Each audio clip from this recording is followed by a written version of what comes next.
ujeedadan videogan aan ka leenahay waxa weeye in dadka Soomaaliyeed ay fahmaan ciidda dhulkooda. Marka si taasi u dhacdo waxaan rabnaa inaan ka bilowno qaabka ay ciidda u aasaasanto. Wax walba Ilaahay ayaa sameeyey laakiin sabab ayay leeyihiin. Videogan marka waxaan uga sheekaynaynaa shanta siyaabood oo saameysa sida ay ciidda u aasaasanto. Videogan marka wuxuu ka mid yahay videos badan oo aan uga hadlayno ciidaha Soomaaliya. Midka ku xigan insha Allah waxaan uga hadlaynaa siyaabaha kale iyo waxyaabaha kale oo saameeya ciidda.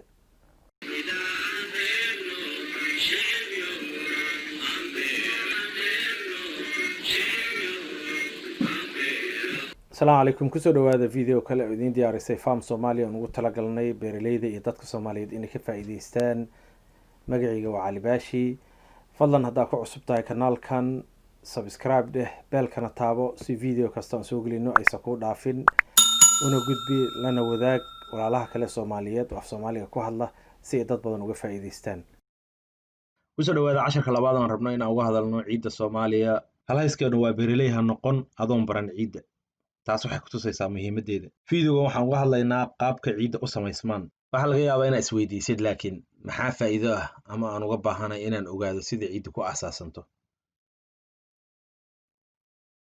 Ama weligaa ma istiri ciidda Soomaaliya iyo dhulka tropics-ka guud ahaan maxay uga duwan yihiin ciidaha adduunyada kale sida wadamada Yurub oo kale. Sii dhigayso waxaan ka hadli doonaa waxyaabo badan oo ay ku kala duwan yihiin ciidahaas. daraasado badan ayaa muujinaya in ay tahay aqoon la'aanta dhanka ciidda ah waxyaabaha ugu daran ee beeraleyda Afrika ka reeba adduunyada kale. Marka qofkii hadduu rabo inuu beer samaysto waa inuu bartaa ciiddiisa. Bal eeg ciidahan miyaysan aad u kala duwanayn, mid madow, mid cad, mid guduudan iyo mid kalaba. Ciidda waa beeraleyda hantidooda ugu weyn, cidnoo bedelaysana ma lahan. Marka midda aan haysano waa inaan barannaa oon waardiyeysanaa. Madaxweyne Maraykan ayaa hadda kahor wuxuu yiri oo la yiraahdo Roosevelt 1937 A nation that destroys its soul destroys itself oo ah ummad ciideeda dumisa iyaduna way isdumisay. Ma ahan inaad aado masaafad dheer, sidoo kale inaad ahaato saynisyahan ku takhasusay ciidda si aad u aragto farqiga u dhexeeya ciidda. Ha ahaato midabka, qoto dheerida iyo texture-ka oo laga wado inay tahay ama sand ama silt ama clay. Waa ciidda si u kala yaryar tahay. Mararka qaar kala duwanaanshuhu wuxuu ka dhacaa masaafooyin aad u gaaban, xitaa hal beer dhexdeed ayuu ka dhacaa kala duwanaanshaha ciidda. marka su'aashu waxa weeye maxaa sababa kala duwanaanshaha ciidda ee adduunka iyo mararka qaar isla hal beer dhexdeed. Infographic-kan kaaga muuqdo shashada ee ay samaysay ururka cuntada adduunka ee FAO loo yaqaano 2015 ayaa wuxuu muujinayaa sida ciidda ku samaysanto. Haddii marka aad fahanto inta PDF-kan ku qoran wax weyn ayaad ciidda ka fahmaysaa. laakiin anigu si kooban ayaan u sharaxaya aad si raadsanaysa insha Allah wixii aan ka tagno. dhowr jeer ayaan kusoo noqon doonaa PDF-kan si aan u sharaxno. laakiin haddii aad sharaxaadu nala dheeraato 2 video ayaan ka dhigaynaa insha Allah. Sida ciiddu ku samaysantana haddaad fahantid waxa kuu fududaanaysa sidaad u maamuli lahayd ciidda. Sidaan hore u sheegnay markaad fiirisid qaaradda adduunka oo sawiran midabka kala duwanna uu saaran yahay waxay ku tusaysaa ciidaha kala duwan ee adduunka uu leeyahay oo qaarad walba iyo waddan kasta oo iska agdhow ay isku ciid iska agdhow ay leeyihiin. sababaha marka keento taas inay ciidaha saas u kala duwan yihiin gadaal ayaan ka sheegaynaa insha Allah. midda kale ciiddu iyada ayaa maamusha oo ku xiran tahay waxa ka baxaya. ciid kasta waxbay ku habboon tahay wixii ku habboona baa lagu abuuri karaa ama ka bixi kara. ciid waxay ku roon tahay kaliya in xoolaha la daaqsiiyo.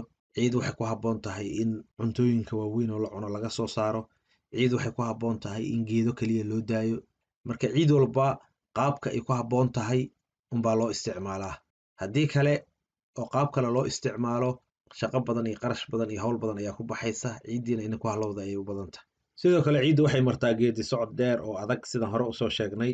tusaale ahaan 1000 sano ayay qaadataa 1 sentimitir oo ciid ah inay samaysanto. ku dhowaad 150 sano ka hor saynisyahan Ruushka ayaa aqoonsaday 5 arrimood oo saameeya sida ciiddu ku samaysanto oo loo yaqaano soil forming factors. 5taas midda ugu horeysa waa waxa la yiraahdo parent material oo dhagaxii asalka ahaa ah. marka aan si kooban aan u faahfaahino 5tan arrimood. midda koowaad oo aan ka hadlayno waa parent material ama dhagaxii asalka ahaa. ciiddu waxay kasoo jeedaa waxa loo yaqaano bedrock ama dhagaxii asalka ahaa. dhagaxaas ayaa sameynaya weathering oo baaba'aya ilaa uu noqdo ciid. 2 nooc ayuu ku burburaa dhagaxaas, mid oo ah kiimiko iyo mid ah physical oo xoog in wax u gaaraan. waqti dheerna ayay qaadataa burburitaankaas. waxyaaba burburiya waxaa ka mid ah qorraxda, biyaha, dabaysha, noolaha oo geeduhu ku jiraan. Qaababkaas ayay ciiddu ku samaysantaa, waqti dheerna way qaadataa, laakiin ciiddaas oo waqtiga dheer qaadatay waxaa laga yaabaa dhowr sano keliya gudahood inay ku baaba'do si sahal ah.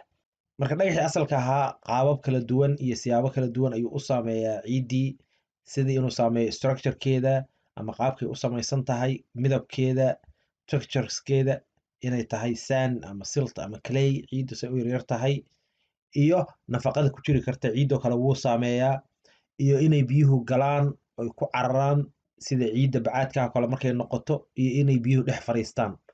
Marka waxaasoo dhan waxay ku salaysan tahay dhagaxii asalka ahaa ciiddu sida uu ahaa. Tusaale ahaan ciidda qaar waxay ka samaysantaa dhagax loo yaqaano basalt. Ciid aad iyo aad u nafaqo badan ayaa ka samaysantaa, nafaqo badan ayuu leeyahay oo si tartiib tartiib ah geedaha ay u qaataan uguna koraan. Ciidna waxay ka samaysantaa sandstone. Dabcan markaas ciidda ka samaysanta sandstoneku waxay noqotaa sandy soil sida aad ka aragtid sawirkaba, waana ciid bacaad ah, nafaqa ahaana ka liidata basaltiga ciidda ka samaysanta. Marka haddii aad rabtid inaad beer ka samaysatid ciiddaas oo kale, waxaa ku qasban tahay inaad nafaqo ku shubtid si joogto ah si geedihi si fiican ugu koraan. Sawirkan fiiri oo muujinaya qaabka ciiddu u samaysanto. Dhagaxii oo burburaya, dhagaxii ayaa burburaya markii ay saameyn ku yeesheen biyo iyo waxyaabihii kale aan soo sheegnay, si tartiib tartiiba ilaa ay soo baxdo ciid horizons kala duwan leh. Si tartiib tartiib ayuu markaas dhagaxii u baaba'ayaa ilaa ay horizons yeelato oo ay ciid geedihii ku bixi karaan ay gaarto. Intaan u koraysa oo horizonka u koraysa oo eyga ah ayaa ugu fiican ciidda, sababtoo ah waa meesha nafaqada ugu fiican oo ciidda ay tahay, oo ciidda ugu jilicsan ay tahay. Marka ciidaha qaar waxay kala duwan yihiin, dhagaxii asalka ahaa aad ayuu u dhow yahay, ciidaha qaarna dhagaxii asalka aad u fog yahay. Marka muhiimadda taas aad ka arkaysid waxa weeye inaad ilaashitid ciiddan u koraysa. Haddii ay taas kaa lunto waxaa laga yaabaa dhagax adag inaad u tagtid. Marmarka qaar laakiin adoo dadaalaysid ciiddaas ma joogayso, waa wax iska dabiiciyana inay tagto ayaa laga yaabaa. 4 nuuc ayayna ciiddu meesha ay ku samaysantay ay uga baxdaa. 4taas nuuc mid ka mida waa biyaha. Sidaad ka aragtid webigan ciid badan ayuu wadaa, waxaana loo yaqaanaa alluvial soil ciidda uu keeno webigaas. Waxaana laga helaa meelaha badanaa oo daadku ka dhaco sida webiga oo kale. Waxaana loo qadariyaa ciidda noocaana inay tahay ciidaha nooca ugu nafaqada badan oo dalagii la saaraa si fiican ugu korayo. Midda kale oo labaad, dabaysha ayaa qaada ciidda, waana 3 nuuc. Nooca ay ciidda dabaysha ay qaado, mid waa sand dunes ka nooca loo yaqaano ood ku aragtay xeebaha Soomaaliya aadka ugu badan oo ciidda bacaadka ah oo dabayshu ay keento. Midka kalena waxaa loo yaqaanaa lows oo ah silt ama ciid yaryar oo iyadana ay dabayshu qaado oo samaysanta oo ciidaha qaar lagu arkayo. Midda kalena waa waxaa loo yaqaanaa volkaanada oo markii volkaano ay dhacdo boor waa iyada hawada kusii daysa, ciiddaas meelo ayay fadhiisataa, markaas ayay waxay ka mid noqotaa qayb ka mida ciiddii. Mararka qaar meel hoose ayay volkaanadu mar hore dhacday, ciidda hoose uga jirtaa, mararka qaarna kor ayay ka dhacdaa. Midda afraadna waxa loo yaqaano glaciers landforms oo maaragtay barafka ciid uu keenay markii barafkii uu degay hadda ka hor, dhulkii baraf ka baaba'ay, ciid ka dhalatay barafkaas oo ciido cusub loo yaqaano oo ay barafkaas uu keeno kolley wadamada Yurub iyo ka dhaca. Taasna waxaa la yidhahdaa waa qaabka kale oo ciiddu ay u safarto. Midda labaad oo ka mid a waxyaabaha saameeya sida ciidda u samaysanto waxa weeye cimilada. Cimilada waxaa loola jeedaa muddo dheer xaaladda jawiga oo caadiga ah ee aagga ka jira sida heerkulka iyo roobka. Labadaas ayaa cimilo la isku yiraahdaa. Adduunka markaad fiirisid waxaad arkaysaa saameynta ay cimiladu ku leedahay ciidda marka laga soo bilaabo cirifka adduunka ee loo yaqaano pole ilaa equator-ka. Marka ka soo baxdo ciidda desertka ah ama saxaraha ah ee roobku ku yar yahay ee polar region oo barafka ah, waxaad imaanaysaa gobollada qabow ee kaymaha leh. Waxay badanaa leeyihiin ciid intensively leached ah oo ay nafaqadii hoos ka aaday oo la yiraahdo podzol. Kabacdi markaas usoo gudubtid waxaad imaanaysaa dhulka temperate zone-ka ah oo sida wadamada Yurub, ciiddoodana waxaa ku badan maadada dabiiciga ah oo loo yaqaano organic matter-ka. Waxaa kusii xiga dhulka loo yaqaano arid subtropical climate oo leh carrada lamadegaanka ah oo ay ku yar tahay maadada dabiiciga ah ama organic matter-ka, isla markaana ku badan tahay milixda ama cusbada soluble-ka ah ama milmilanta. Maadaama jawigu mar kale uu noqonayo humid waxa loo yaqaano oo equator-ka marka loo soo dhawaado waxaa la isku darsamayana kulayl iyo roob badan ayaa isku darsamaya. Soomaaliya marka waxay ku jirtaa wadamada tropics-ka loo yaqaano. Marka FAO waxay ku qeexdaa aagga leh Celsius ahaan heerkulka bilaha ah oo ka sarreeya 18 degrees Celsius isku celcelis, laakiin dhulka buuraha ah waa ka duwanaan karaan. siyaabo kale oo tropicska loo qeexaana way jiraan oo saan ka duwan. Ciidda marka dhulka tropicska oo waddankeena ku jiro way ka duwan tahay adduunyada inteeda kale. Mararka qaar waxay leedahay midab guduudan, mararka qaarna midab yellow ah ama jaalle ah. Badanaa iyagu waa kuwo aad iyo aad u qoto dheer. Maxaa keenaya marka? Dabcan soil forming factorska aan ka hadlayno ayaa sabab u ah oo uga duwaya adduunyada inteeda kale meelo badan oo adduunyada ka mid ah. Kan ugu daran oo saa sababayana waa heerkulka ciidda dhulka tropicska. Waad aragtay sida caadiga ah Soomaaliya iyo wadamada la mid ah qorraxda waxay taagan tahay 90 degrees duhurkii madaxaaga dushiisa ayay taagan tahay. Taas marka waxay ka dhigan tahay radiationka ama kulaylka qorraxda iyo energy-ga ay soo saaraysa inuu aad u fara badan yahay. Maalmuhuna aad ayay u dheer yihiin, waa 12 saac maalinkii markii adduunyada kale loo eego. Marka waa maxay haddaba marka saameynta ay ku yeelanayso carrada iyo hawlaha ciid samayskooda? Kulaylkaas muxuu ku yeelanayaa? Heerkulkana waxa mar kasta oo 10 celsius lagu daro waa in ogaataa in reactionka ama ficil celinta ciiddu uu 2 ama 3 jibaar uu kor u kacay. Marka haddii bil kasta ay tahay ciiddu isku celcelis 30 degree hadday meeshu tahay iyo hadday meeshu bil kasta isku celcelis 20 degree ay tahay, 3 jeer ilaa 2 jeer ayay ka duwan tahay ficilka ama reactionka ay ciiddu bixinayso meeshaas kale. Taas marka micnaheedu waxa weeye in heerkulkan aadka u sarreeya uu saameynayo maadada dabiiciga ah oo loo yaqaano organic matter. oo waa aragtay meelo badan oo Soomaaliya ka mid ah ciiddii guduudnid la arkaysaa bis ma arkaysid waxyaabaha maadada dabiiciga ah oo ciidda saaran. Sababtoo hadda qashin oo maaragtay cunto la cuno kale bannaanka ku daadisid horay ka baaba'aysaa oo qorraxdii ayaa saa u baabi'inaysa si dhaqso ah. Tusaale ahaan galbeedka Yurub sida UK inay samaysanto organic matterka ama maadada dabiiciga ah iyo inta kulaylku baabi'inayo waxaa badan inta samaysmaysa. Laakiin wadamada sida Soomaaliya oo kulul oo aadka u kulul waa sida kale oo waxaa intii samaysmaysay iyo intii baaba'aysay ayaa badan. Samayska organic matterka iyo baaba'a waxaa badan baaba'a. Qorraxda kulaylkeeda keliyana ma ahan saameynta waa markii cimilada roob la'aanta ah iyo kulaylku iswataan. Marka haddii kulaylkii oo saa'id ah iyo roob isu ku da'ayn ay iswataan, markaas maadadii dabiiciga ahayd aad ay si dhaqso ay u baaba'aysaa. Maadada dabiicigana waa ognahay faa'iido badan ayay soo saartaa beeraha iyo wax soo saarka iyo geedaha si ay u kori lahaayeen nafaqo badan ayay siisaa. Marka maadadii haddii ay si dhaqso ku baaba'ayso oo aysan dhulka ku jirayn, saameyn weyn ayay ku yeelanaysaa nafaqadii ciidda ku jirtay. Marka tusaale ahaan labadan sawir fiiri, ciiddu waa isku nooc, laakiin mid wuxuu yeeshay ciid aad u qoto dheer oo qani ah oo qani ku ah arrimaha dabiiciga ah ama organic matterka ah, halka kalena wax badan aysan ka dhicin oo sidii ciidda iska tahay meel oo qalalan oo waxba kasoo baxayn. Waxa kala soocayaan labadaas meelood waa midna roobka ayaa ku badan oo roob badan ayaa ka da'a.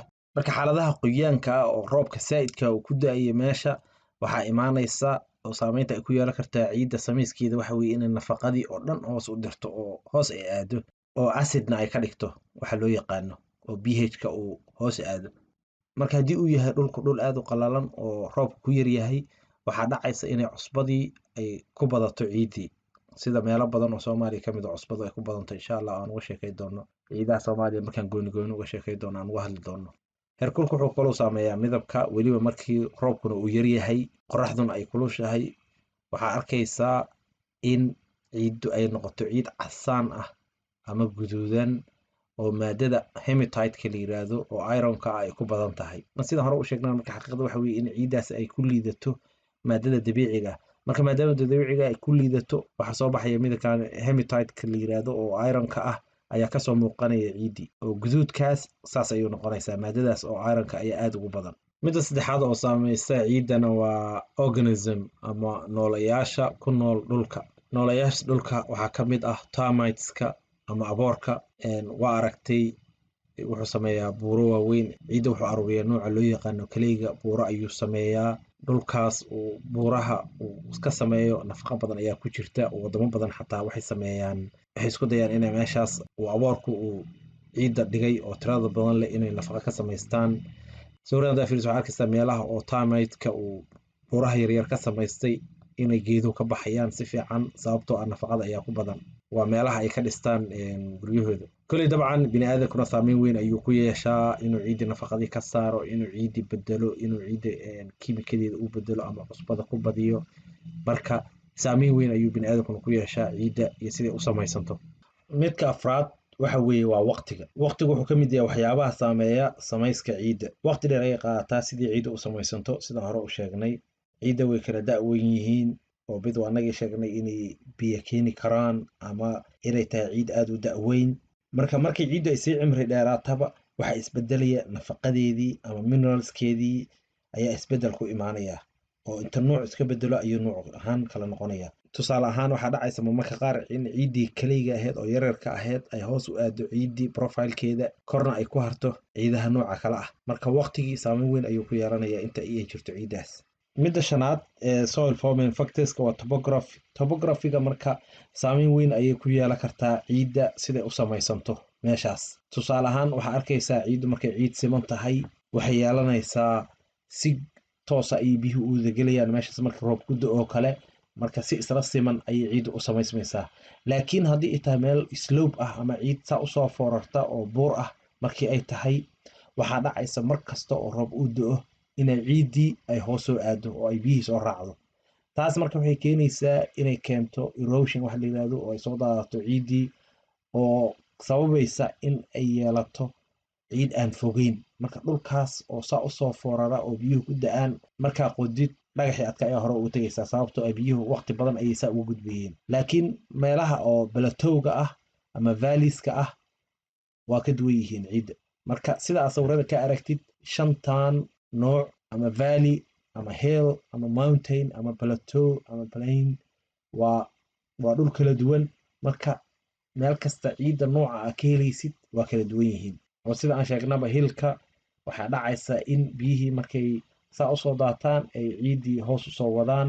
Marka qaab waxaa jira oo geedaha loogu abuurto oo dalagyada loogu samaysto. Dad badan ayaa buurahaas ku abuurta oo dhulkii ku yaryahay. Marka qaab waxaa jira oo loo isticmaalo oo aan sahlaysa in aysan soo daadan ciiddii. Marka labadii ciidood ayagoo isku dhow oo isku meel ah ayaa waxaa dhacaysa in xaalado kala duwan ay dhacdo oo isa shaqo isku lahayn labadaas ciidood, midda sare iyo midda hoose.